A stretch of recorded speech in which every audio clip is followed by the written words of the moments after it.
কারণ অন্তরালে অনেক মা বোনেরা শুনতেছেন, মনোযোগ দিয়া শুনবেন। আমার দাওয়াত দেওয়ার সময় তোফাজ্জল ভাই কয় হুজুর বেরিয়ে কইছে আপনারা যখন দাওয়াত দেয়, আমি চিন্তা করলাম এরা কেন বলছে আমি জানি না, তবে আমি আমার মা বোনদের জন্য আজকে একটা ওয়াজ করে দিয়া যাবো। যদি আমার মা বোন শোনে আপনারাও শোনেন, দেখবেন ওয়াজটা আপনাদের কাজে লাগবে। এবার ওই হযরতে আল্লাহর খাস বান্দা তিনি বলেন আমার পেটের মধ্যে ক্ষুধা, আমি পেটের ক্ষুধা সহ্য করতে পারতেছি না। এটার একটা কারণ আছে। বলে কারণটা কি? বলে আমার পেটের ক্ষুধা, আমি অন্য কোনো মানুষের কাছ থেকে কোনো খাবার খাই না। মহিলা প্যান্ডেলে মাইক বাজে না, কাকা জানছে মহিলা প্যান্ডেলে মাইক বলে বাজে না।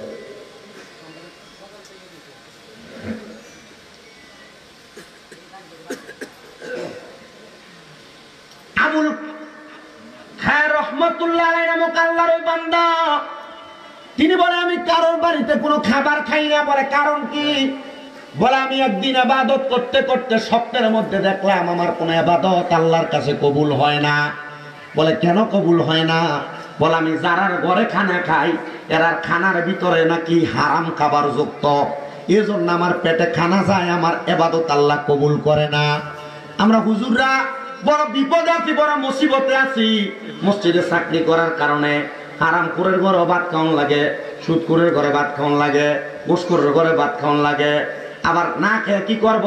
এলাকার মানুষের সুদখোর আর ঘুষখোরটিরে ধরে নিয়ে মসজিদের সভাপতি বানায়, এলাকার মানুষের সুদখোর আর ঘুষখোরটিরে ধরে নিয়ে মসজিদের সেক্রেটারি বানায়, এলাকার সর্দার মাতাব্বরির দায়িত্বে হারামখোরটিরে দিয়ে বইয়া থাকে। কথা বলেন ঠিক কিনা বাবা? এমন অবস্থা আছে না নাই? আমার নতুন বাজার বয়ে বয়ে লম্বা লম্বা কথায় সুদখুটিয়ে কয় এলাকার ভিতরে সর্দারি মাতাব্বরি করে মানুষের মাথা খায় হারামখোরটি। আল্লাহর দোহাই লাগে এদের সাথে সম্পর্ক রাখেন না, এদের সাথে চলাফেরাও করেন না। আর আমরার বেটারা এ সুদকুর দোয়ালে বয়ে একটা চা খাবাই দেখে তার পক্ষে বয়ে বয়ে শিকুলি গায়। কথা কয় না ঠিক না বে ঠিক?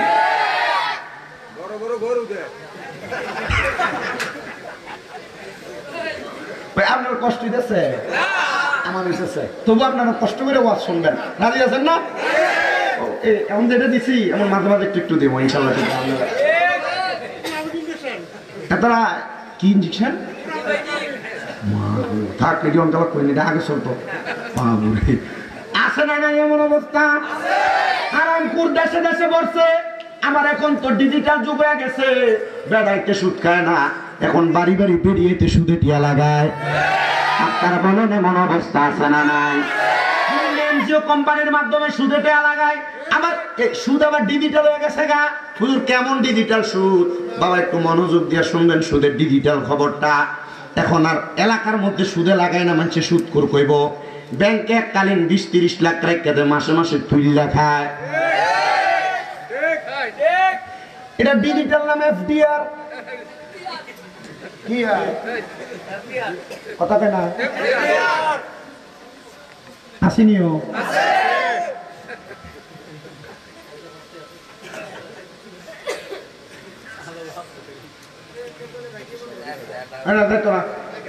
আমি এমনি কই দিকে আমার দাবার দেবে বেশি।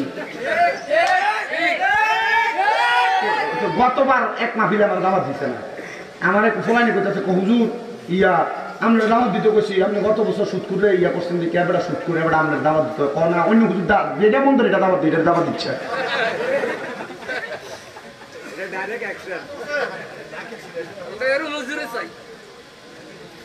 দাওয়াত দিস না তো ফলাইন হুজুর আমরা মিটিংটা বসছিলাম এটার লগে, আমরা 26 জন এক লগে বাইরে চলেছি না কি লেগা হুজুর আমরা টিয়া দিলে মাহফিল হয় নাইলে হয় না। তো বাইরে এসছ তুই 50 কি রে তো হুজুর এবারে যদি মাহফিল দিছে যে হুজুর দিয়ে আমরা মাহফিল করাবো, আমরা আমাদের দাওয়াত দিব, আমরা দিন মাহফিল করে আমি তোর এলাকার ভিতরে একটা ফিরে ফিরি লাগাইছি গামছা বসে বেটার মাহফিল করতো দে। আমারে রমজানের আগে দাওয়াত দিস না, আমার অন্য সময় দাওয়াত দে।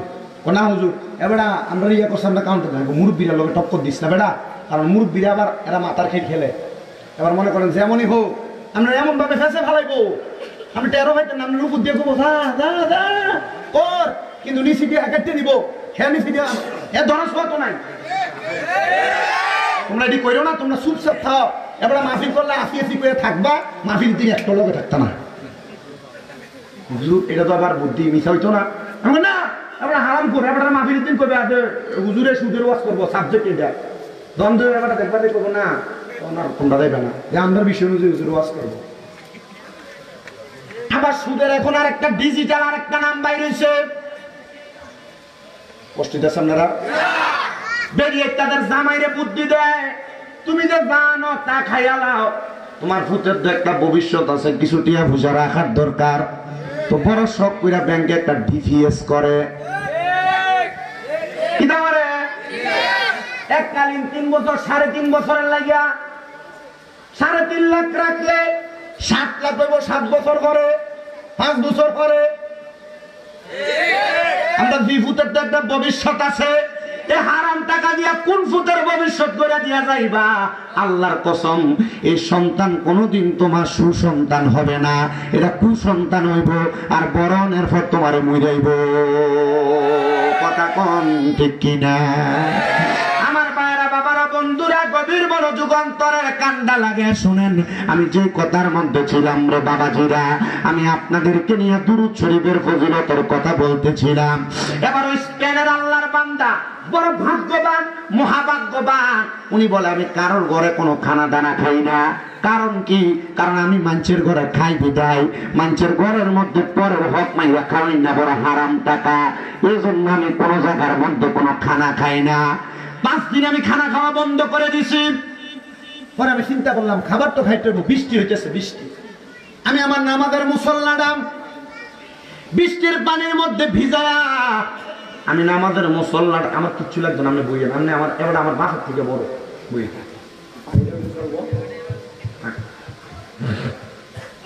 আমি বৃষ্টির পানির মধ্যে আমার নামাজের মুসল্লাটা ধুইলাম, ধোয়ার পরে আমার নামাজের মুসল্লাটা বিছায়া বৃষ্টির পানিগুলা নামাজের মুসল্লার মধ্যে নিলাম। আমি নামাজের মুসল্লাটা চাইপা চাইপা আমার ক্ষুধা লাগলে আমি পানি খাইতাম, আর এই পানি খাইতে খাইতে আমি 5 দিন সময় কাটাইছি। কিন্তু 5 দিন সময় কাটানোর পরে আমার আর কোনো খানা নাই। এবার আরো 5 দিন চলে যায়, আমার পেটের মধ্যে কোনো খাবার নাই। এবার আমার পেটের মধ্যে অনেক ক্ষুধা, আমি এই ক্ষুধা পাইয়া আমি আর সহ্য করতে না পাইরা আমি আমার মসজিদের পাশে একটা খেজুর গাছের সাথে হেলান দিয়া আমি জপতেছি সাল্লাল্লাহু আলাইকা ইয়া রাসূলুল্লাহ, সাল্লাল্লাহু আলাইকা ইয়া রাসূলুল্লাহ, সাল্লাল্লাহু আলাইকা ইয়া রাসূলুল্লাহ।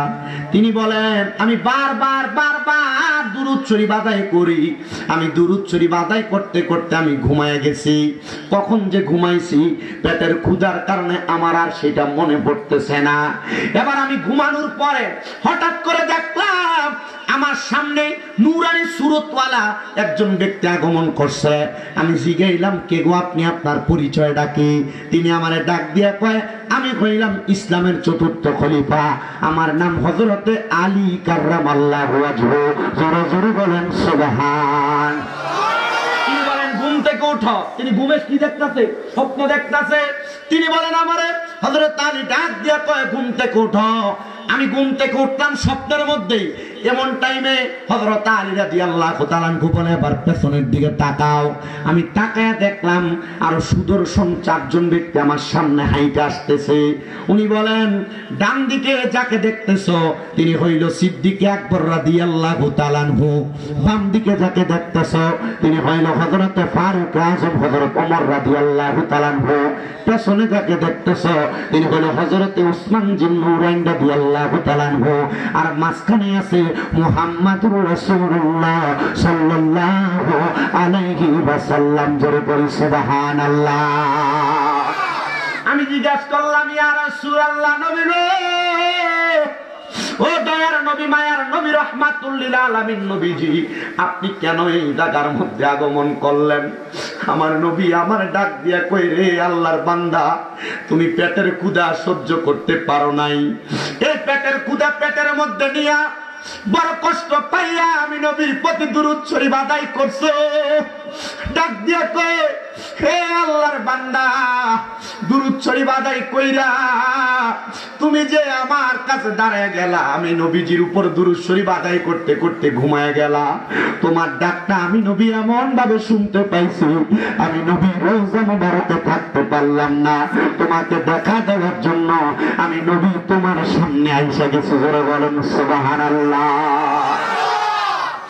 আপনারা বলেন আশিকে রাসূলরা মুহাব্বতে নবীকে ডাক দিলে নবী আমার নিজ কান মুবারকে শুনতে পারে কি পারে না? আমার নবী ডাক দিয়া কয়, পাগল, পেটের ক্ষুধা, পেটের মধ্যে খাবার বইলা না ডাকবা? তুমি যে আমি নবীরে বারবার ডাকলা কেন? পেটের ক্ষুধের জন্য। বলে ইয়া রাসূলুল্লাহ, আজকে 5 দিন কোনো খানা খাই না। উনি বলেন আমি তাকে দেখলাম নবীজির আস্তিন মুবারকটা নবী খুইলা ভিতর থেকে আমার নবী একটা রুটি মোবাইল করলেন। নবী বাহির কইরা আমার হাতের মধ্যে রুটিটা দিলেন, আমি রুটিটা খাইলাম। আমি যখন অর্ধেক রুটি খানা শেষ করলাম, এমন টাইমে আমার ঘুমটা ভেঙে গেছে। আমি হঠাৎ করে মনে বুঝতে পারলাম আমি স্বপ্ন দেখছি। কিন্তু আমি আমার ডান হাতে তাকিয়ে দেখি যে অর্ধেক রুটি আমি স্বপ্নের ভিতরে খাইছি, আর অর্ধেক রুটি আমার হাতের মধ্যে আছে। আমি বুঝতে পারলাম রহমতের নবী যদি কাউকে স্বপ্নের মধ্যে দেখা দেয়, ওইটা স্বপ্ন না রে, স্বপ্ন না। রহমতের নবীর দিদার পাইলে এই জীবন আর জীবন থাকে না। এই জীবন আল্লাহ তাআলার কাছে বড় দামি জিন্দেগি হয়ে যায়। তবে আসেন আমরা সবাই ওই দামি জিন্দেগি বানানোর জন্য মুহাব্বতে নবীজির উপর দুরূদ শরীফ আদায় করে আল্লাহুম্মা সাল্লি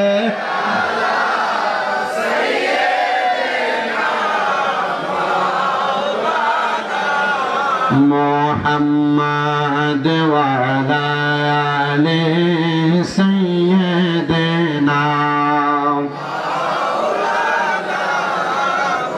দয়াল নবীজির ফসিনা মুবারক মিসকের চাইতে আরো সুগ্রাণ।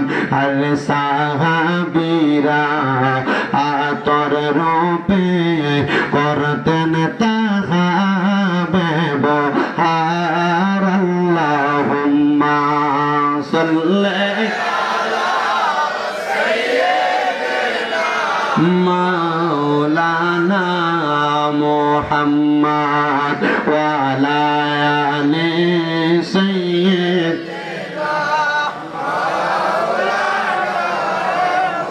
কি বায়াল মাছে আমার, কি বাগে আনাছে নবী গো, কোন ভাবে প্রশংসা করব জানা নাহি আছে।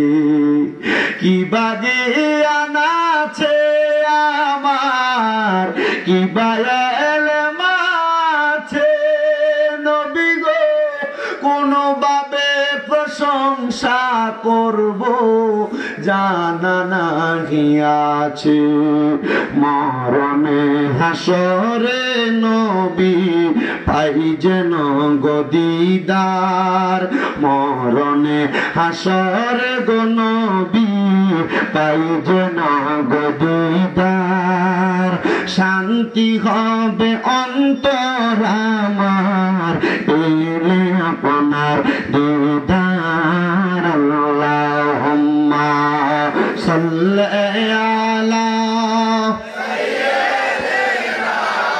মাওলানা মুহাম্মদ ওয়া আলা আলি সাইয়্যিদিনা মুহাম্মদ। লা ইলাহা ইল্লাল্লাহ, লা ইলাহা লা ইলাহা ইল্লাল্লাহ, লা ইলাহা ইল্লাল্লাহ, লা ইলাহা ইল্লাল্লাহ, লা ইলাহা। হায়রে নামাজ রোজা চাই রহনা, কেহ মা বাবার খেদমত চাই রহনা। আমার নবীজির দরুদ হইল না, বলেন নবীর আমার নবীজি তোমায় বলবে না লা ইলাহা ইল্লাল্লাহ লা ইলাহা হায় অনেক দূরে মদিনায় আমরা কেমনে যাব জানি না বলেন মদিনা যাইতে চাই কি চাই না আমার দিকে তাকিয়ে দেখেন আমার মাথার বাবরি চুলগুলা নাই মাত্র 2 থেকে 2.5 মাস হয় আমি মদিনা শরীফ থেকে আসছি আমি মদিনা শরীফে আমার নবীর রওজা মুবারকের দিকে যখন প্রথম ঢুকতেছি বাবু সালাম নামক একটা দরজা ওই দরজা দিয়ে যখন আমি মদিনা শরীফের দিকে ঢুকি আমি তাকিয়ে দেখলাম কত মানুষের মুখের মধ্যে হাসি দেখা যায় কত মানুষের মুখের ভিতরে কথা বলতেছে তারা কিন্তু মদিনা শরীফের সামনে যায় দেখলাম চোখের পানিটি ফালায় ফালায় কান্দে আমি আমার লগের একজন বাইরে জিগাইলাম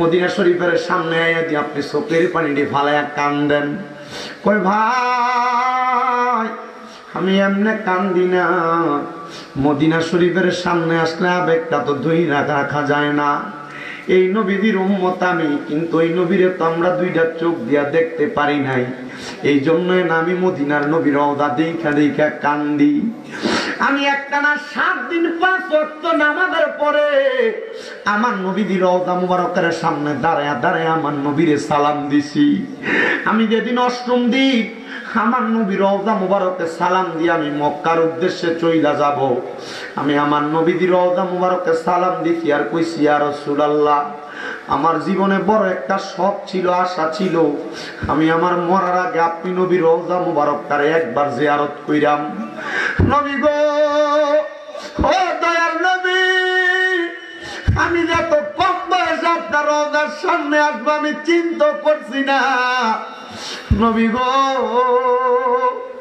আপনার রওজার সামনে দাঁড়ায়া দাঁড়ায়া আমার মনের ভিতরে এখন দিয়ে আরেকটা শখ জাগছে আপনি নবীর রওজাটা দেখতে এত সুন্দর না জানি আপনি নবী দেখতে কত সুন্দর ও দয়াল নবী গো আমার মনের ভিতরে এখন শুধু শখ আপনি নবীরে আমি আমার মরণের আগে একবার হইল দেখতাম আপনি নবীরে আমার মরণের আগে একবার হইল দেখতাম আমি শেষবার আমার নবীর রওজার সামনে দাঁড়ায় দাঁড়ায় কইছি ইয়া রাসূলুল্লাহ বাংলাদেশে ওয়াজ মাহফিলে কত আপনার উম্মতদের কেলে আপনি নবীর উপর দুরূদ শরীফ আদায় করি অনেকেই তো মক্কা মদিনা আসবার লাগে কান্দে টাকার জন্য মক্কা মদিনা আসতে পারে না নবী গো তাদেরকে মরণের আগে একবার মক্কা মদিনায় নেন বিশ্বাস করেন রে বাবা আমি এই দোয়াটা যখন মক্কা শরীফ গেছি মক্কা শরীফের কালো গিলাপটার ভিতরে দইরা দইরা কইছি আল্লাহ আপনার কাবা ঘরটার সামনে আইসা কালো গিলাপটার মধ্যে দইরা দইরা দোয়া করি কত মানুষ তো মক্কা মদিনা আসতে পারে নাই আপনি তারা একবার মক্কা মদিনায় নেন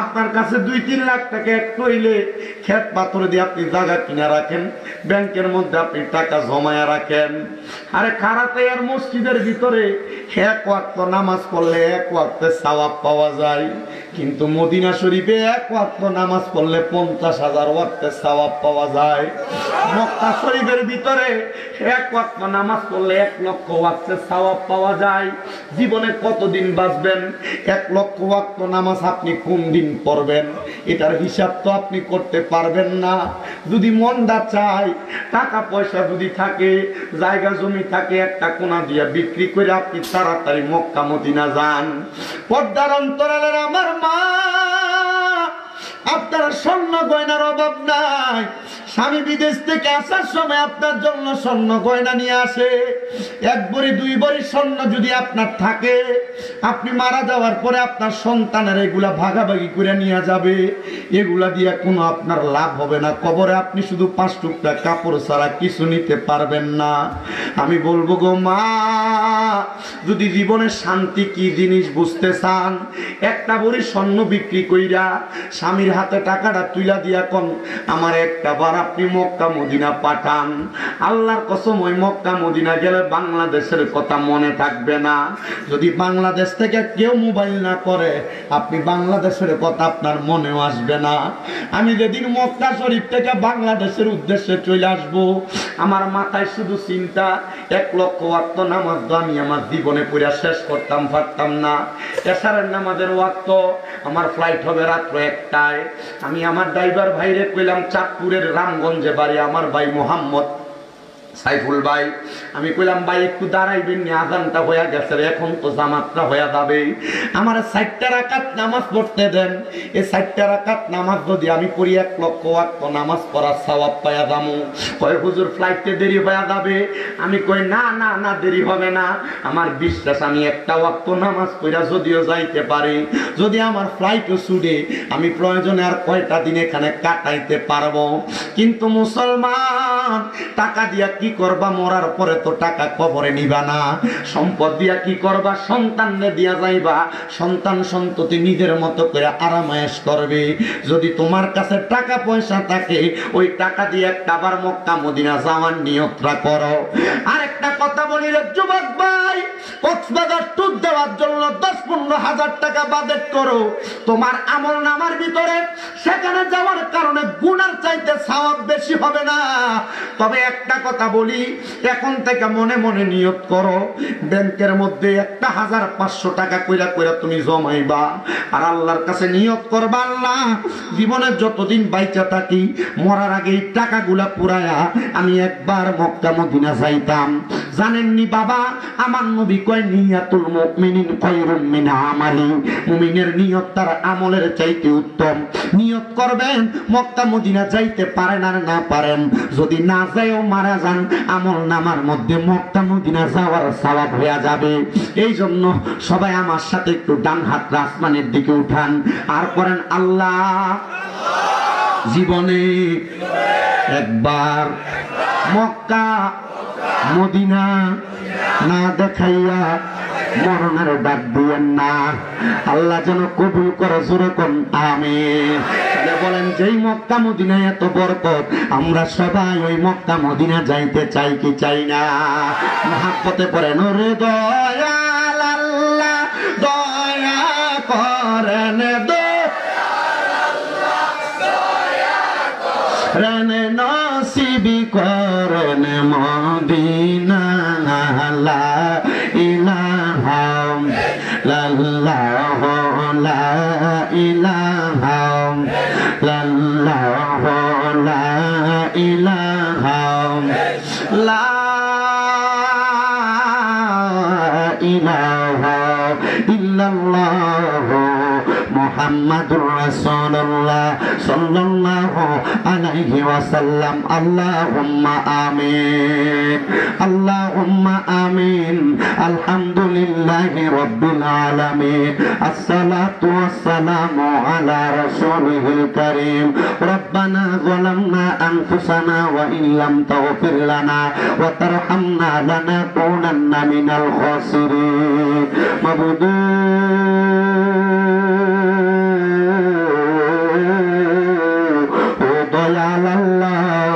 আপনি কি আসমানে না জমিনের আল্লাহ, না পাহাড়ে না দরিয়ায় রে আল্লাহ, এ গত জীবনে আপনার কত তালাশ করলাম, সন্ধান পাইলাম না।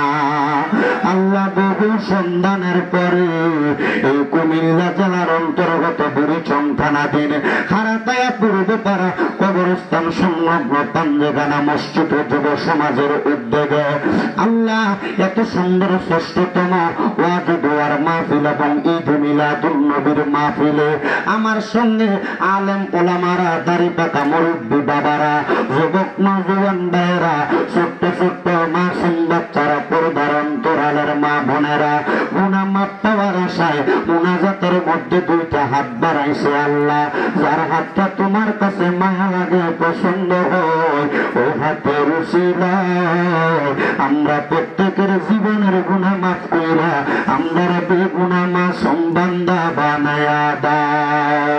এর আমার এই খারাতায়া এবং আশেপাশে এলাকার ভাই বাবারা, কিরে ভাই আর কতকাল দুনিয়ার রং তামাশা আড্ডাবাজির মধ্যে সময় কাটাইবা? মুনাজাত হইতেছে রে ভাই আমার আল্লাহর দরবারে আমিন আমিন কইয়া দুই কানে হাত বাড়াইয়া দাও রে ভাই। আমাদের বিশ্বাস আছে আমার আল্লাহ একটা হাতও খালি ফিরাইয়া দিবে না। বাইরা রে জানি না রে ভাই আজকের মুনাজাতটা কার জন্য জানি? জীবনের শেষ মুনাজাত করে হাত বাড়াইছি এ আমার খারাতায়া এবং আশেপাশে এলাকার মা বোনেরা গো। কি গো মা, মাইকের আওয়াজ তোমাদের কানে যায়নি গো মা, মুনাজাত হইতেছে গো মা। আমি অদম গুনাহগার শামীম রাজার সঙ্গে গো মা, তোমাদের সন্তানের মতো গো মা আল্লাহর দরবারে আমিন আমিন কইয়া দুটো হাত বাড়াইয়া দেও গো মা। আমার বিশ্বাস আছে গো মা আমার আল্লাহ একটা হাতও খালি ফিরাইয়া দিবে না। মারা গো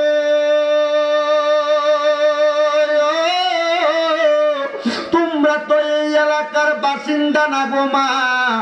একদিন আসছিল লাল রঙের বেনারসি শাড়ি পইরা আর একদিন চলে যাইবা সাদা মার্কিন কাপড় পরিয়া গো মা। তোমরার মতো কত মা বোনেরা জানি অন্ধকার কবরে মুর্দা লাশ শুয়া রয়েছে গো মা। আজকের মুনাজাত তার আর নসিবে হইছে না। মারা গো জানি না আজকের মুনাজাতটা কার জন্য জানি জীবনের শেষ মুনাজাত হয়ে গেছে। আল্লাহ গত বছরও খারাতায়ার মাহফিলে কত মানুষ ছিল, আজকে তারা হয়তো দুনিয়ার জমিনের ভিতরে নাই। একদিন আমরাও থাকতাম না গো মা, আমরা আহলে আওলাদরে মাহফিল সাজে আমরা লেগে দোয়া করব। বাইরা রে আর ঘরে দোকানপাটে বৈশা সময় নষ্ট কইরো না, নসে তোমরা যখন দুনিয়াতে থাকবা না তোমাদের আহলে আওলাদ এমন ভাবে সময় নষ্ট করবে, দোয়া করবে না। আল্লাহ আজকের মুনাজাতের মধ্যে কে জানি হাত বাড়াইছে, কার জানি জগতের মধ্যে বাবা নাই। যেই বাবা রিক্সা চালাইয়া মাটি কাইটা মাথার গাম পায়ে ফেলাইয়া পরের বাড়িতে বদলার কাজ করিয়া সন্তানদের মানুষের মতো মানুষ করার জন্য নিজের রক্তরে পানি বানাইছে, কার জানি এমন আব্বা জান অন্ধকার কবরে, এমন আব্বা যাদের অন্ধকার কবরের আল্লাহ আব্বার কবর তুমি আল্লাহ জান্নাতের বাগান বানায়া দাও। মাবুদ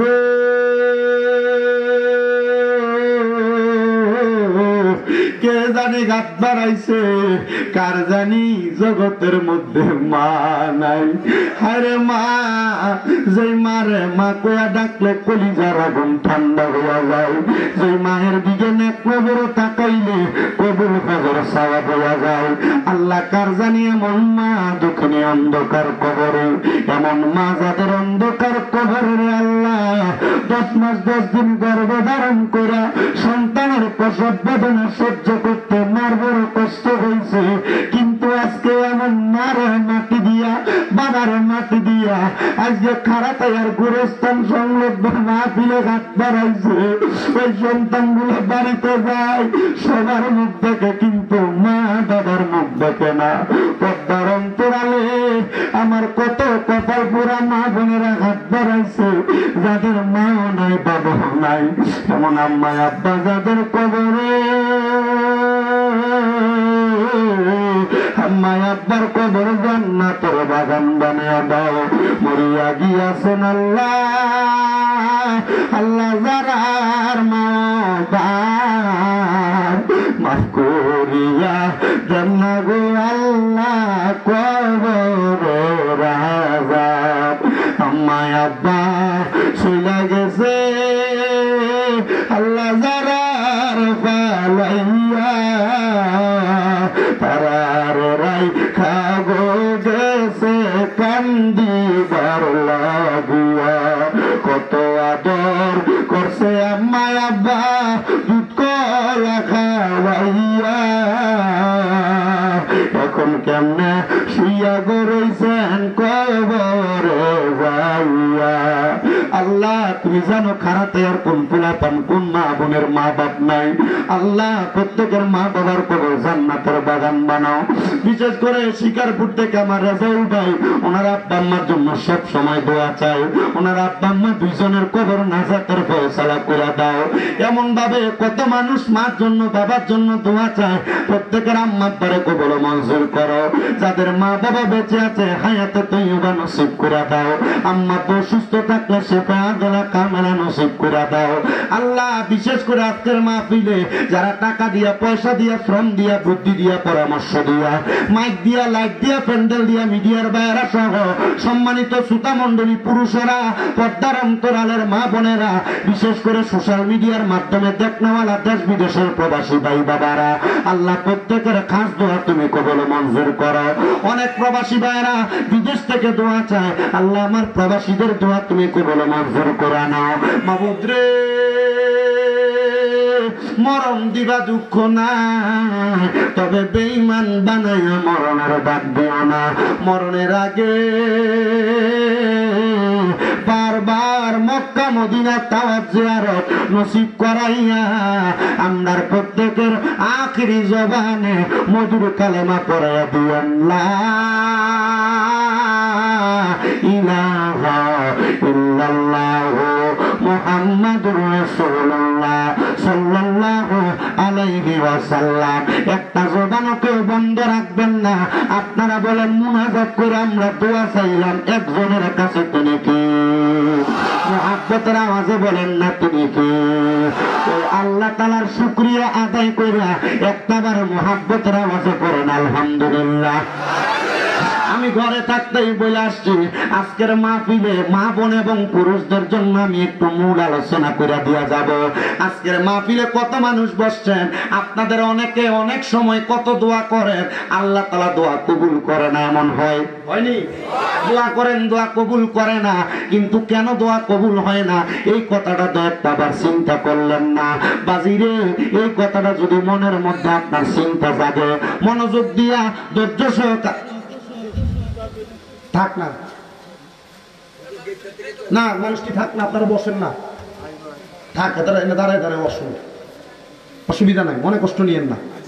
তারা এমনি মন চায় এমনি ওয়াজ শুনবে। আমার মাহফিলের সিস্টেম, যে যেমনি বসে বসে ওয়াজ শোনে এমনি থাক থাক। সবাই কোন আলহামদুলিল্লাহ।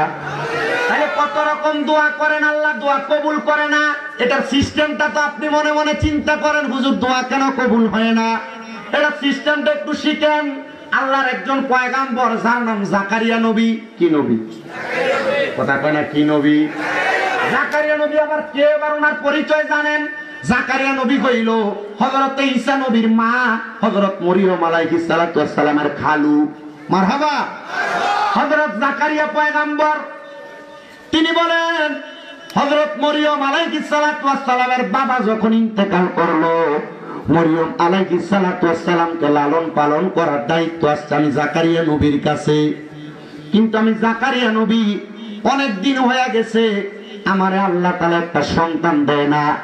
মরিয়মের বাবা মারা যাওয়ার পর আমি আমার আল্লাহর কাছে দোয়া করলাম, আল্লাহ মরিয়মের যেহেতু বাবা নাই, মরিয়ম যেন আমার কাছে আসে, আমি মরিয়মকে লালন পালন করতে চাই। হযরত মরিয়ম আলাইহিস সালাতু ওয়াস সালাম ছোট মানুষ, বড় না ছোট? মাত্র 2 দিন হয়েছে জন্ম হয়েছে। মরিয়ম আলাইহিস সালাতু ওয়াস সালামের বাবা দুনিয়াতে নাই।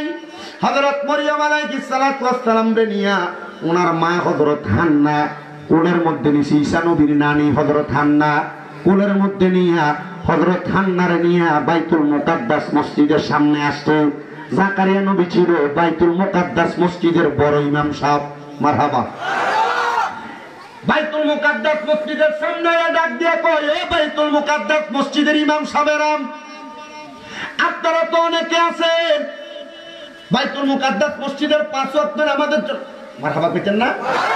বাইতুল মুকাদ্দাস মসজিদের জন্য ইমাম ছিল 5টা। কয়টা? 5টা ইমাম ছিল। এই 5 জন ইমাম একদিন এক একজন নামাজ পড়াইতেন বাইতুল মুকাদ্দাসের ইমাম সাহেবেরা। কিন্তু মরিয়ম আলাইহিস সালাতু ওয়াস সালামের বাবা ছিল মসজিদের ইমাম।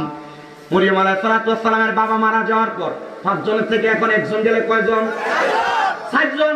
এর মধ্যে মরিয়ম আলাইহিস সালামের খালু হইল জাকারিয়া নবী, উনি একজন ইমাম। ৬০ জন ইমাম বাইর হয়েছে।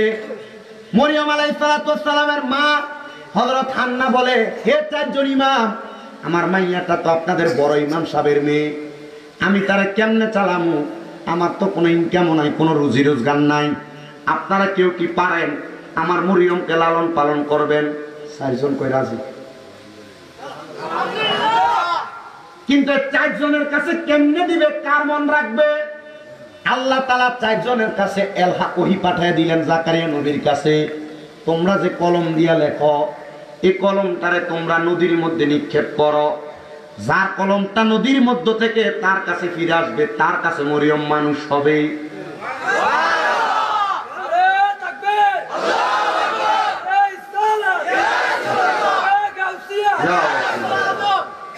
মারহাবা। আর কই না, তাকবীর দিয়ে আমার সময় কম নষ্ট করো না। হ্যাঁ, তাকবীর দিও, আমি লাস্টে একটা সুযোগ দিব, কয়েকটা দিয়ে নেবে ইনশাআল্লাহ। আমার কষ্ট হইতেছে তো। ৬০ জনের মধ্যে যার কলমটা মারবা, ৪ জনেরটা মারলে যারটা ফিরে আসবে তার কাছে মরিয়ম মানুষ হবে। বড় ইমামের মাইয়া মানুষ করবে, পালনের লেগে আর কি মারামারি লেগে গেছে না। তো সবাই মারছে, কারোরটা আসে না। মরিয়মের খালু জাকারিয়া নবীটা ফিরে আসছে। কেন কেন?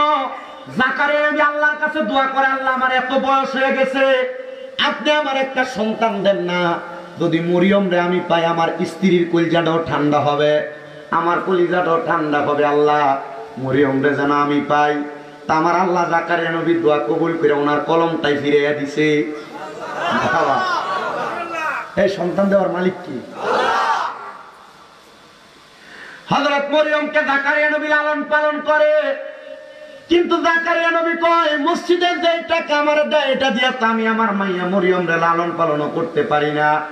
আমার আল্লাহ তাআলা জাকারিয়া নবীরে খবর পাঠায়, আপনি তাড়াতাড়ি কয়েকটা গাছের ডাল নিয়ে আসেন, ওই ডালগুলা আপনি আপনার ঘরের দরজার সামনে রোপণ করে দেন।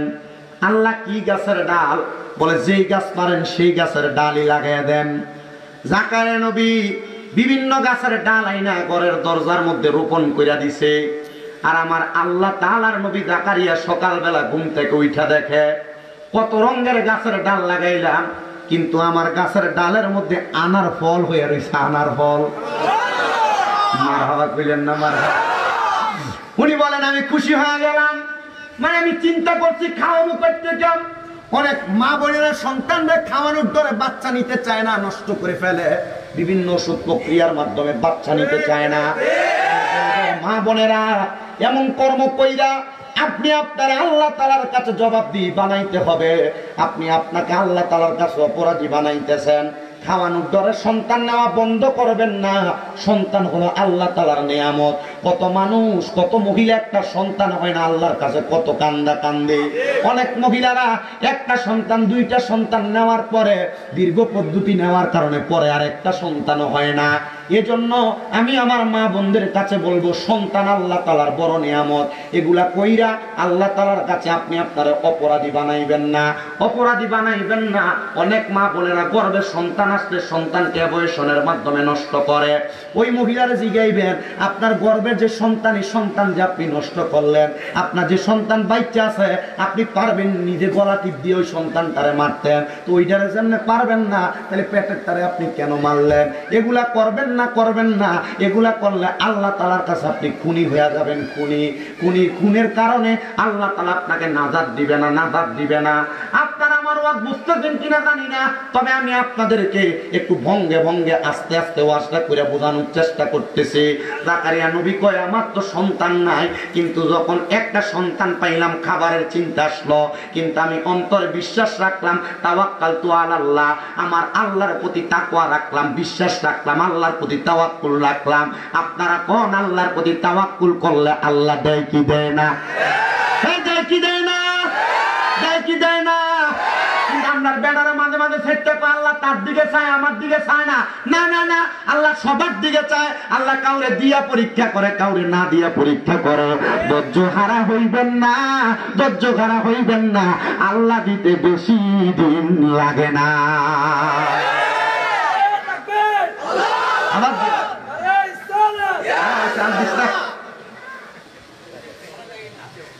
এসকোটা বেশি আর কি। হযরত জাকারিয়া পয়গম্বর কয় খানার ব্যবস্থা করছে আল্লাহ, আল্লাহু খায়রুর রাযিকিন, কারণ আমার আল্লাহ হইল উত্তম রিজিক দাতা। কে উত্তম রিজিক দাতা? আল্লাহ। কোন মারহাবা, মহাব্বতে কোন মারহাবা। অনেকে কামাই করে 5 লাখ কিন্তু এর শান্তি নাই, ঘুমাইতে পারে না। ডাক্তার দল থেকে ঘুমের ওষুধ কিনিয়া খাইয়া তো ঘুমায় না, রাতে 3টা দিকে ঘুম ভেঙে যায়। আরেকটির থালায় রিস্কা খেতে কাম করে, ঘাস কাটে, এর আজকে 15 মধ্যে ডইলে ভাত খা আর হুতলে। তার মানে বোঝা যায় তার 300 টিয়ার ভিতরে হালাল আছে, 5 লাখের ভিতরে হারাম আছে। এর লাগে এটার গুণ ঠিক মতো হয় না। কথা কন ঠিক কিনা? সবার কথা বলি না, হালাল কামাই করেন না, বেশি কামাই করেন না, আছে আছে না নাই?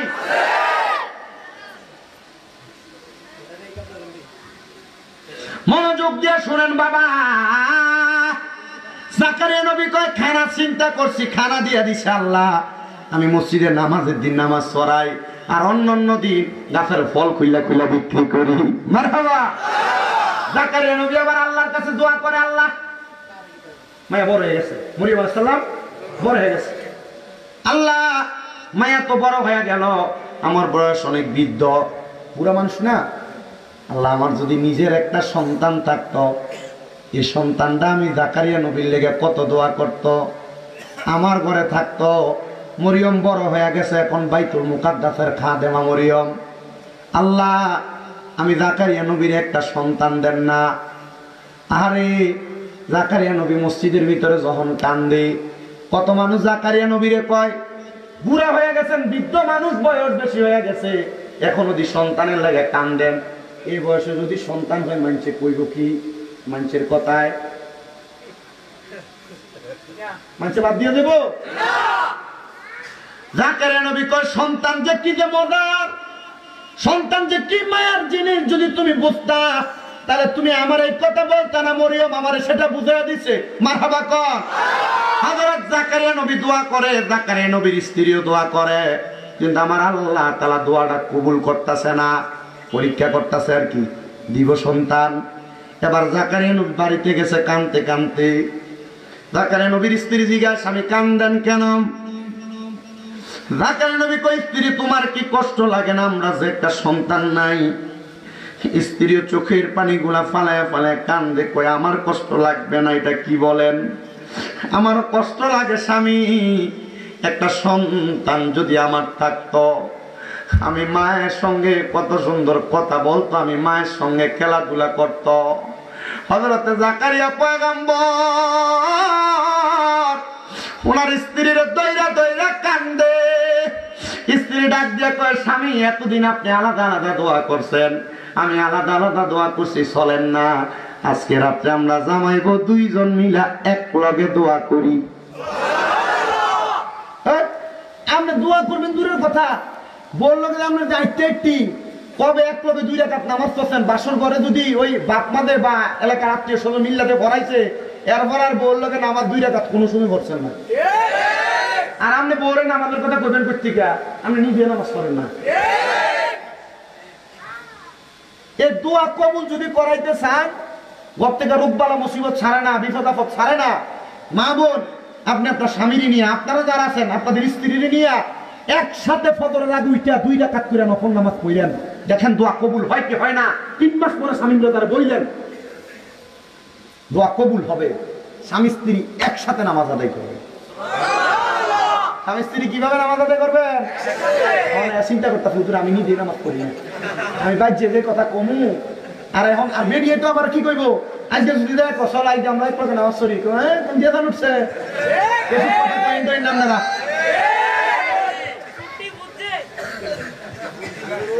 এমন এডি করানোর কারণে কিন্তু আবার বেড়াইতে মাঝে মাঝে নামাজ ধরে ছাইয়া দেয়, ঠিক না?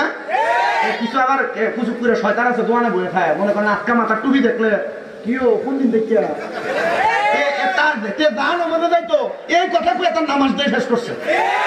কথা হয় না ঠিক কিনা?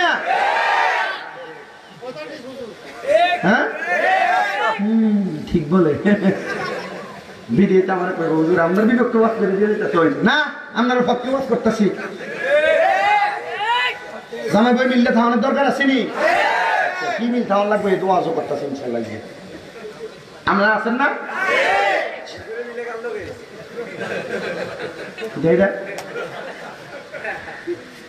ইয়া এবার জাকারিয়া নবীর স্ত্রী কয় চলেন আমরা একসাথে দোয়া করি।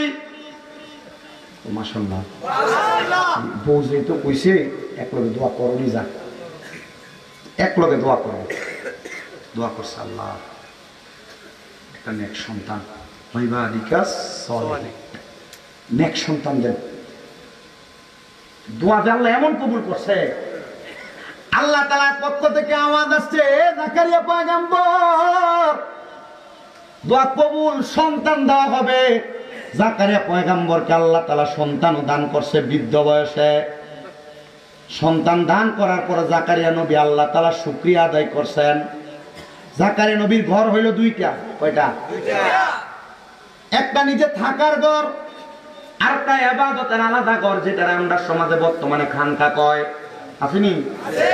কিন্তু বহুত খানকার ভিতরে বেরিয়ে তেন আবার গান বাজনা করায়, জুতা দিয়ে বেরোবেন, এটি জুতা দিয়া এটি খানকাটির বদনাম করতেছে আল্লাহর ওলির। এই কথা বল না কেন?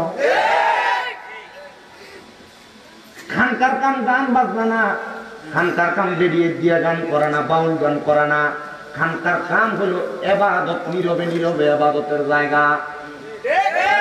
আল্লাহর যত নবী ছিলেন প্রত্যেকের নীরবে ইবাদত করার জন্য এমন খানকা ছিল। তাসকিরাতুল আম্বিয়া পড়া দেখবেন আল্লাহর সকল নবীরা নীরবে নীরবে ইবাদত করতেন। আর যাদের এমন ইবাদত ঘর বানানোর মতো সম্পদ ছিল না, তাহারা পাহাড়ের গুহার মধ্যে যে ইবাদত করত, গাছের গোড়ালির নিচে শিয়ালের গর্ত করতে, যে গর্তের মধ্যে পাথরের আড়ালের মধ্যে তারা ইবাদত করতেন। তো জাকারিয়া নবীর ঘর দুইটা। জাকারিয়া নবীর সন্তান আস্তে আস্তে বড় হয়, বয়স 7 বছর। কয় বছর? 7 বছর বয়স। তো সন্তান দেখবেন বাবারে না দেখলে সকালবেলা মাঝে মাঝে কান্দে, মাঝে মাঝেই কান্দে। তো জাকারিয়া পয়গম্বর আগের রাত্রে ইবাদত করার জন্য ওনার খানকা, ওনার এই মুদৃষ্টার মধ্যে যখন গেছেন, রাত্রে আর ঘরে আসেন নাই। সকালবেলা উঠা জাকারিয়া পয়গম্বরের সন্তানটা কাঁদতেছে, আম্মাজান আব্বাজান কোথায়? আব্বাজান তোমার ওই ঘরের মধ্যে। সন্তান মায়ের কোল থেকে আব্বাজানকে দেখার জন্য চলে গেছেন। যা দেখতেছেন জাকারিয়া নবী বাবরি কাটা চুল অবস্থায় সেজদার মধ্যে পড়ে আছেন। তো ছোট মানুষ তো বুঝে না, আব্বাজানের বাবরি চুলগুলার মধ্যে মুঠ কইরা ধরে আব্বাজানের সেজদা থেকে উঠাইছেন। ছেলে তাকায়া দেখতেছে আব্বাজানের চোখগুলা লাল, আর চোখগুলা দিয়া বায়া বায়া পানি পড়তেছে। ছেলে ডাক দিয়া কয়, আব্বা আপনি কেন এমন ভাবে কান্না করেন গো? আপনার কান্না করার কারণটা জানতে চাই। জাকারিয়া পয়গম্বর কয়, সন্তান হে আমার কলিজার টুকরা বাবা, তুমি আমারে জিজ্ঞাসা করো আমি কেন কান্না করি বাবা? তুমি কি জানো কবর নামক একটা জায়গা আছে, কবরের পরে হাসর আছে, হাসরের পর মিজান, মিজানের পর ফুলসেরাত, ফুলসেরাতের পর জান্নাত এবং জাহান্নাম। তবে জান্নাত আমরা নবীর কাম্য।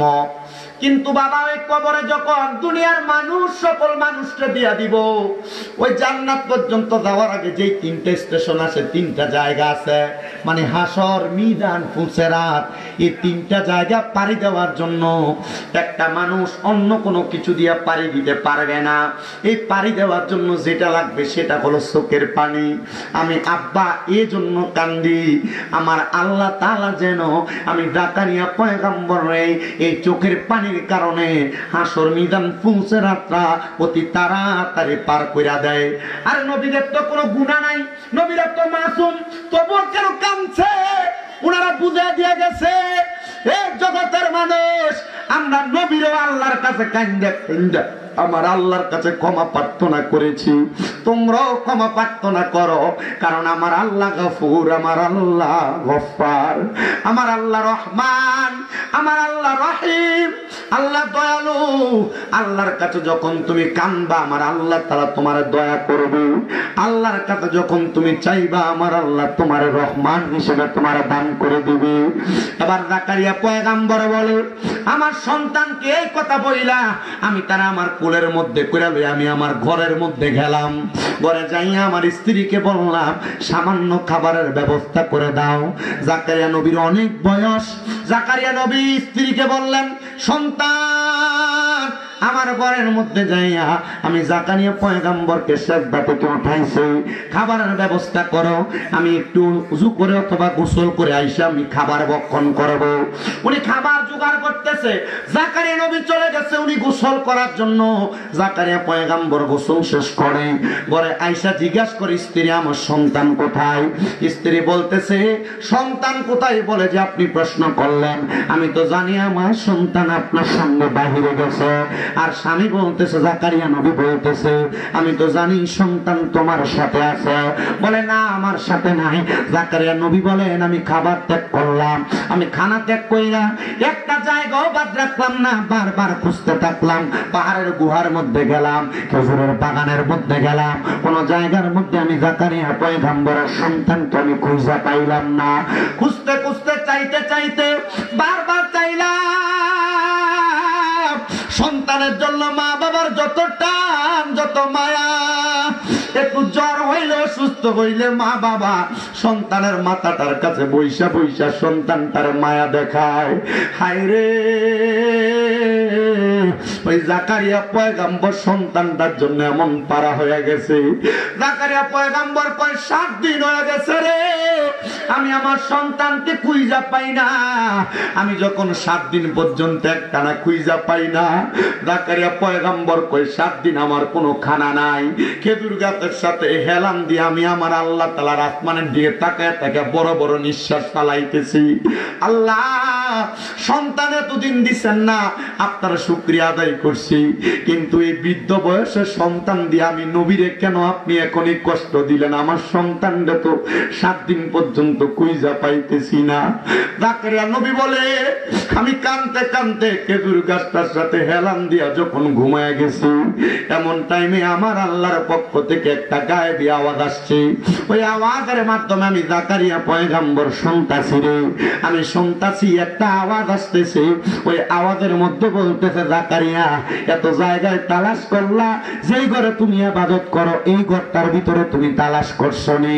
জাকারিয়া নবী বলে, ঘুমটা ভাঙ্গা দৌড় দিলাম, যায় দেখলাম যেই ঘরে ঠিক আমি কান্না করতেছিলাম ওই ঘরের মধ্যে যায় দেখে আমার 7 বছরের বাচ্চা, ওই বাচ্চাটা নামাজের সিজদার মধ্যে পড়ে রয়েছে। আপনার 7 বছরের ছেলে মোবাইলে টিকটক লাগায় না দিলে ভাত খায় না, আপনার 7 বছরের বাচ্চা মোবাইলে কার্টুন না লাগায় দিলে বাচ্চা ভাত মুখে নেয় না। আপনার 7 বছরের বাচ্চা মোবাইলের মধ্যে যে কোনো জিনিস সোশ্যাল মিডিয়া না ইউজ করতে দিলে, গেমস না খেলতে দিলে আপনার বাচ্চা ভাত মুখে নেয় না। আর জাকারিয়া নবীর সন্তান কেমন সন্তান দেখেন, আপনার 7 বছরের বাচ্চাকে আপনি মক্তবে পাঠাইতে চান না। আপনি চিন্তা করেন, ওরা যদি এখন ঘুম থেকে ওইটা মক্তবে যায় তার শরীর নষ্ট হয়ে যাবে না গো মা, না রে বাবা, এই সন্তানটার কোরআনওয়ালা বানান, যদি ওই সন্তানটা শরীর নষ্ট হবে আপনি চিন্তা করেন।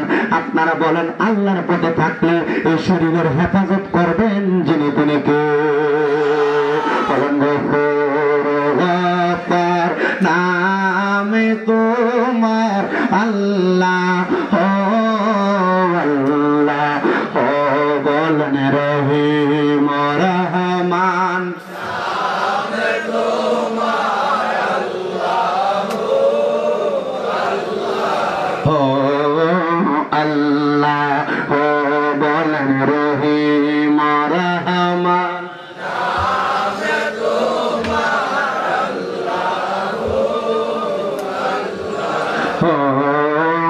আল্লাহ বলেন রহিম রহমান, আল্লাহ।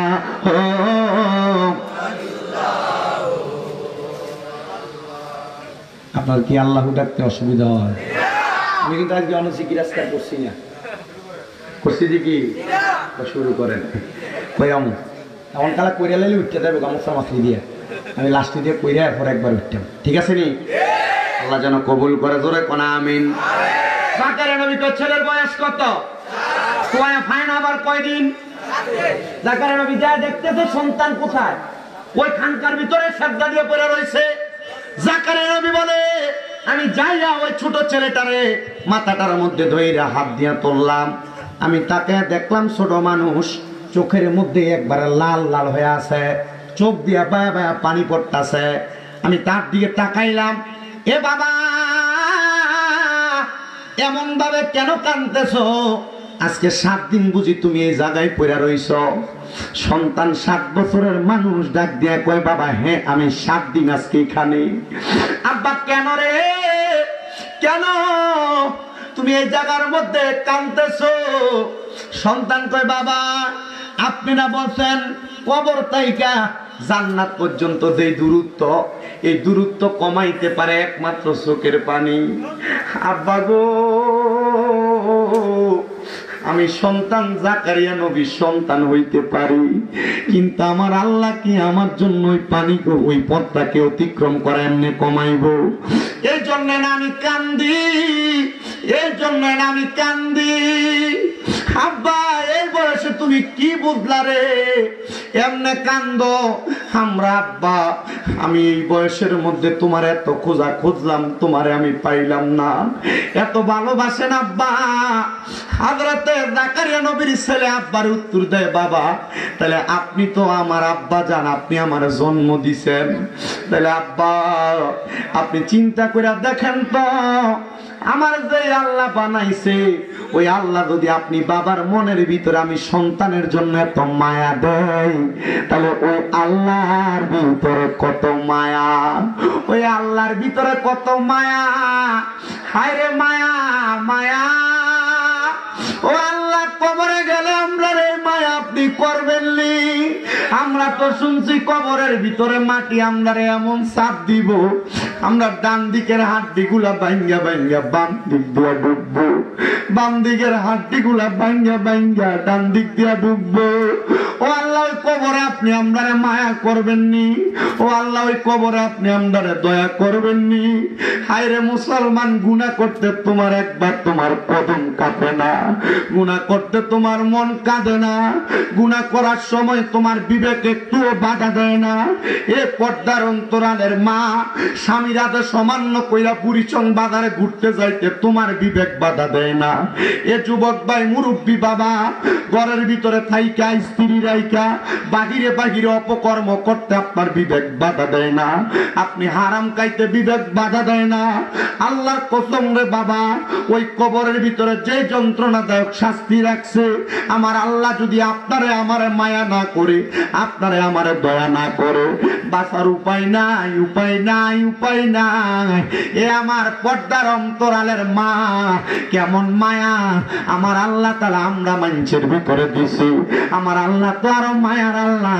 যদি আপনি দুনিয়া থেকে ওই আল্লাহরে খুশি কইরা যাইতে পারেন, যদি আপনি আমার আল্লাহরে ভয় করে কবরে যাইতে পারেন, আমার আল্লাহ তাআলা দুনিয়ার জমিন এবং আখিরাতের মধ্যে আপনারা শান্তিতে রাখবে।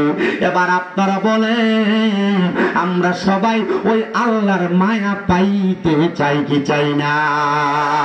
মুহাব্বতের আওয়াজে বলেন, পাইতে চাই কি চাই না? এ বাবা, ওই মা বাবা তো সন্তান হারাইলে এমনি পাগল করা হয়, ঠিক কি না?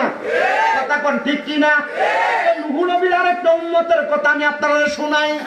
নূহ নবীর ওই উম্মত মহিলা, উনি দৌড়ে নূহ নবীর কাছে আসছে, ও নবী, নূহ পয়গম্বর, আমি মহিলা মানুষ রাত্রবেলা একটা মারাত্মক স্বপ্ন দেখছি। কি স্বপ্ন দেখছেন মা? বলে আমি স্বপ্ন দেখছি হুজুর, আমার ছেলেটা আরে কে যেন আমার কুল থেকে টাইনা নিয়ে চইলা যাইতেছে। দেখলাম আমার ছেলেটার আমার কুল থেকে নিয়ে পানির মধ্যে ফেলা দিছেন, আমার সন্তান মারা গেছে। নূহ নবী কয়, মা মারা গেছে নাকি? কয় না, স্বপ্ন দেখছি। তো আমার কাছে আসছেন কেন? বলে পয়গম্বর আপনি একটু দোয়া করবেন, এই জন্য আসছি। নূহ পয়গম্বর কয়, কি দোয়া করতাম? নূহ পয়গম্বর ডাক দিয়া কয়, মা কি দোয়া করবো আপনি বলেন। এবার মহিলা কয়, হুজুর আপনি দোয়া করেন আল্লাহ যেন আমার পুতের হায়াত বাড়ায় দেয়। সুবহানাল্লাহ। কি বাড়ায় দেয়? কি বাড়ায় দেয়? নূহ পয়গম্বর আল্লাহর কাছে দোয়া করছে, আল্লাহ এই মহিলার সন্তানের হায়াতটা আপনি 100 বছর বাড়ায় দেন। মহিলা কয়, আল্লাহ যেন আমার এই দোয়াটা কবুল করে। কয়, দোয়া কবুল হয়ে গেছে, আল্লাহ তাআলার বাণী। নূহ নবী আবার জিজ্ঞাসা, মা আপনার ছেলের বয়স কত? হুজুর 300 বছর। কয় বছর? 300 বছরের ভূত আর আল্লাহর কাছে কইতেছে, নূহ নবীর কাছে কইতেছে কি লেগে দোয়া করতো?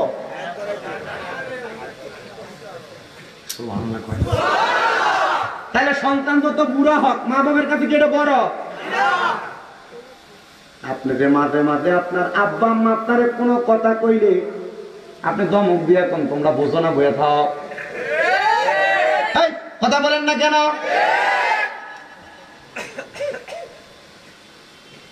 নূহ নবী জিজ্ঞাসা, আপনার সন্তানের বয়স কত? কয় হুজুর আমার সন্তানের বয়স 300 বছর। কয় করছেন কি? এখন তো আপনার সন্তান আপনার থেকে বেশি হায়াত পাবে। নূহ নবীরে ডাক দিয়া কয়, ও নবী, আমার আল্লাহ যদি আমি মহিলার মাথায় যত চুল আছে প্রত্যেক চুলের বরকতে আমার সন্তানকে 1 বছর করে বাড়ায় দেয়, আমি আমার আল্লাহর কাছে এর চাইতে আরো বেশি খুশি হব। নূহ নবী ডাক দিয়া কয়, মা গো মা, এত ভালোবাসেন, এত মোহাব্বত করেন, এত মায়া করেন সন্তান রে, তাহলে আপনি আমার কাছে আসছেন কেন? আপনি আমার আল্লাহর কাছে দোয়া চান না গো মা? আপনি নবী, আপনি দোয়া করলে দোয়া কবুল হবে, আপনি মুস্তাজাবাতুদ দাওয়াত। এ নবী দোয়া করছেন, আল্লাহ কবুল করছে। নূহ নবী কয়, মহিলা তুমি দোয়া করলো তা আল্লাহ দোয়া কবুল করবে। এ মা বোনেরা, আপনারা দোয়া করলো দোয়া কবুল করবে যদি আপনার মাঝে 4 খাসিয়ত থাকে। কয় খাসিয়ত? এই 4 খাসিয়ত যদি থাকে আল্লাহ আপনি মা দোয়া কবুল করবে। ওই যে কইছি মহিলারা কিছু ওয়াজ দিয়ে যাবে, তারা লেগে ওয়াজ, আপনার দোয়া কবুল করবে। 1 নাম্বার, কোন মহিলা যদি পর্দা করে, 2 নাম্বার যদি নামাজ পড়ে 5 ওয়াক্ত নিয়মিত, 3 নাম্বার যদি রোজা রাখে রোজা, 4 নাম্বার যদি স্বামীর আদেশ মাইনা চলে, ওই মহিলা জান্নাতে তো যাবে, কোন দোয়া করলে আল্লাহ অটোমেটিক দোয়া কবুল করবে। তাহলে পাইলাম 4টা জিনিস। একটা, মাকে পর্দা করা লাগবে, আর আমরা বেরিয়ে পর্দা করব দূরের কথা, মাঝে মাঝে বুড়িসং এলাকার ভিতরে নতুন নতুন কুড়ে ঘরের মতো ফার্ক হয়, এটার ভিতরে না গেলে তারা সপ্তাহে একবার ঘুমাইয়ে না। জামাই যদি দেওয়ার অনুমতি না দেয়, কথা কয় না কেন?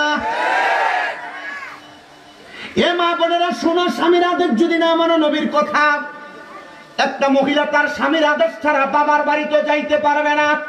আর এখন এর বেরিয়ে বাবার বাড়ি দূরের কথা, স্বামীরে ঘুমের আইটা পুরো বুড়িসং বাজার কিনা আবার বাড়ি।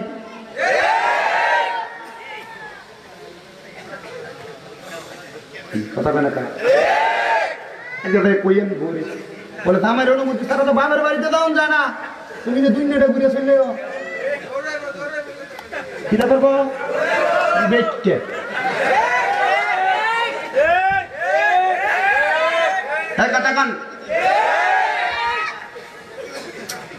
বলে হুজুর আমি কেমনে কম, ওই যে দৌড়াইবো কম, তার মানে বোঝা যায় ঘরের ভিতরে মহিলা খবরদারি করে। নবীজি কইছে এটা কিয়ামতের আলামত, কিয়ামতের পূর্বে ঘরের মধ্যে সর্দারি করবো মহিলারা। মানে স্বামী উষা গলায় কথা কইতে পারতো না, বেরিয়েতে হদ্দার। দেখবেন আপনার আশেপাশে অমন্য অনেক ঘর আছে, চাষা চুপ করে থাকে, চাষি সব কয়, এবার কথাই কইতে দেয় না, ঠিক আছে বলে ও সব দিয়ে বসছে জায়গা মতো। হ্যাঁ তুমি বুঝো না, আমি বুঝি, চুপ করে থাক। আছে না নাই? এ খারাপ দেওয়ার মানুষ আছে না নাই? তোমার জমি খুশি আমার দিতে কইব, তোমার স্বামী মিলে রান্তা না।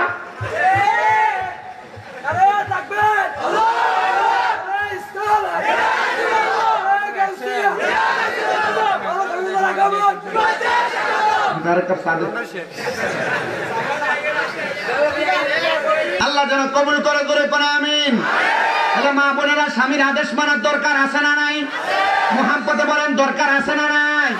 এ মা, তুমি যদি স্বামীর আদেশ মানো তাইলে তুমি আমার আল্লাহ তাআলার কাছে ভালো থাকবা, আর যদি স্বামীর আদেশ অমান্য করো আমার আল্লাহ তাআলার কাছে তুমি একবারে গুনাহগার হয়ে যাইবা, আমার আল্লাহ তাআলার কাছে তুমি দোষী সাব্যস্ত হয়ে যাইবা। এজন্য মা বোনেরা, স্বামীর আদেশ মানার দরকার আছে। তো স্বামীর আদেশ তো অনেকই মানে, আমরা স্বামীর অনেক দোষ আছে। মারহাবা, তাহলে মা বোনেরা স্বামীর আদেশ মানার দরকার অনেক, মানে বহুত বেশি, মানে আদেশ কথা তো কইছি। মা বোনেরা তাহলে স্বামীর আদেশ কম মানবে না বেশি মানবে? মার হাবা কোন মার হাবা। আল্লাহ যেন মা বোনদের কেমন আদেশ মানার তৌফিক দেয় কোন আমিন। কিন্তু আবার আপনারা বেড়াই তো কম না, আপনার বউ আপনার কথা শুনবে কেমনে? আপনি সিগারেট খেয়ে মুখের ভিতরে দুর্গন্ধ বানায় রাখছেন, তখন আপনি ঘরে গেলে আর আপনার বউ আপনারে ভাল লাগে না, আপনার ছোটটারে ভাল লাগে কি? তো কথা কম না, মারিত বাড়ি দিলে গুণাগার চিন্তা তো নিজের গায়ে পড়ছে। আমি চিন্তা করি গুয়ের গন্ধ তো একটু বালাই, সিগারেট যেটি খায় এর মুখের ভিতরে গুয়ের থেকে বেশি গন্ধ। কথা কম না তো আপনার বউর আপনার ভালো লাগতো কেমনে?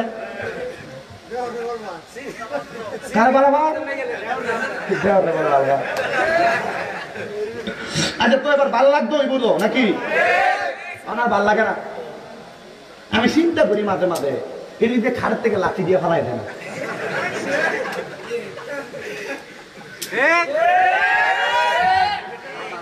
কি জবাব দিব? হ্যাঁ ভাত খাবা খাইয়েন না। এবার শুনেন, সিগারেট যে খান আপনার বলছে আপনারা ভালো লাগে না। নবীদের আদেশ, দুনিয়াতে যদি তোমরা জাহান্নামী মানুষের পরিচয় পাইতে চাও, দেখবা কিয়ামতের পূর্বে এমন অনেক মানুষ যাদের মুখের ভিতরে আগুন। জাহান্নামী মানুষের পরিচয়, যাদের মুখের মধ্যে আগুন দেখবা মনে করবা তারা জাহান্নামী। আপনারাই যাচাই করেন কারার মুখে আগুন থাকে, কারার মুখে আগুন থাকে, আপনারাই যাচাই করেন। আমি আপনাদের বিপক্ষে বলতেছি না, আমি চাই না আমার কোন বাবা, আমার কোন মুরব্বীরা, আমার কোন এলাকার যুব সমাজ জাহান্নামে যাক। আমি চাই না কোন মা বোন জাহান্নামে যাক। আপনারা আমার কথাগুলা থেকে যদি আমার 10টা কথা ভুল হয়, আপনি আমার 10টা কথা মাটির তলে ফালাইবেন। একটা কথা যদি আমার রাইট হয়, একটা কথা আপনি মানবেন। সংসারের শান্তি শুধু মহিলারা আনবে না, সংসারের শান্তি আনার জন্য পুরুষেরও ভূমিকা থাকা লাগবে। এই জন্য আমার বাবারা, আমি যে ধারাবাহিক কথার মধ্যে ছিলাম, তাহলে আবার চিন্তা করে দেখেন রে বাবা, মা বাবার মধ্যে কত মায়া, এর চাইতে বেশি মায়া আমার আল্লাহর কাছে আছে না নাই? ওরে কোন আছে না নাই? আবার আমার আল্লাহ তাআলার কাছে ওই মায়াটা আপনারা একটু কাজে লাগান। কেমন কাজে লাগাইবেন? আল্লাহর নবী রাহমাতুল লিল আলামিন নবীজি ডাক দিয়ে বলে, ও জগতের মানুষ, আল্লাহ তাআলা ওই বান্দার প্রতি দয়া করে না যেই বান্দা মানুষের প্রতি দয়া করে না, মানুষের প্রতি রহম করে না। মানে লা ইয়ারহামুল্লাহু মান লা ইয়ারহামুন নাস। যে ব্যক্তি মানুষের প্রতি দয়া করে না, আমার আল্লাহ তার প্রতি দয়া করে না, রহম করে না। এই কথা আমি বলতেছি বাবা, তো চিন্তা করেন, ওই কথা স্মরণ করেন। জাকারিয়া আলাইহিস সালাতু ওয়াস সালাম সন্তানটার জন্য এমন কান্না করেছেন, সন্তান আল্লাহ ফিরিয়ে দিয়েছেন। তো এবার আপনারা যারা এখানে আছেন, আপনারা বলেন, আপনার আমার মা বাবা আপনার জন্য এমন ভাবে কান্না করছে কি করে নাই? বলেন না, করছে কি করে নাই? অনেক কষ্ট করছে। শীতের দিনে মা বাপ ভালো করে একটু ঘুমায় নাই। শীতের দিনে মা বাপ আপনার নিয়ে রাত্রবেলা জায়গা ছিল। আজকে ওই মা কবরে, ওই বাবা কবরে, সন্তানের দলের এখানে অনেকে আপনারা বসছেন বাবারা, অনেকে মারে মাটি দিয়া মাহফিলে আসছেন, অনেকে বাবারে মাটি দিয়া মাহফিলে বসছেন। ওই মা কবরে, ওই বাবা কবরে, মা বাপ কবরে কেমন আছে আপনি জানেন না। কিন্তু অনেক সন্তান হয়তো ওই খারাপ এলাকার ভিতরে আছে, যারা তাদের ভাইয়ে ভাইয়ে ঝগড়া করে মা বাপরে আলাদা করে দিয়া রাখছে। অনেক সন্তান আছে, বউ কইছে তোমরা 2-3 ভাই, তুমি একা কিনলে মা বাপরে খাওয়াইতা, তারা 2-3 ভাই দি খাওয়ায় না। আপনি আপনার বউয়ের এমন কথা শুই না, আপনি আপনার মা বাপরে জুদা করে দিছেন। মা বাপ সকালে এক ঘরে ভাত খায়, দুপুরে এক ঘরে ভাত খায়, রাত্রে এক ঘরে ভাত খায়। এমন কাজ যদি কেউ কোনো সন্তান করো, আল্লাহর কসম তোমার মতো সুতার আমার দরকার নাই। যাও তুমি এখান থেকে।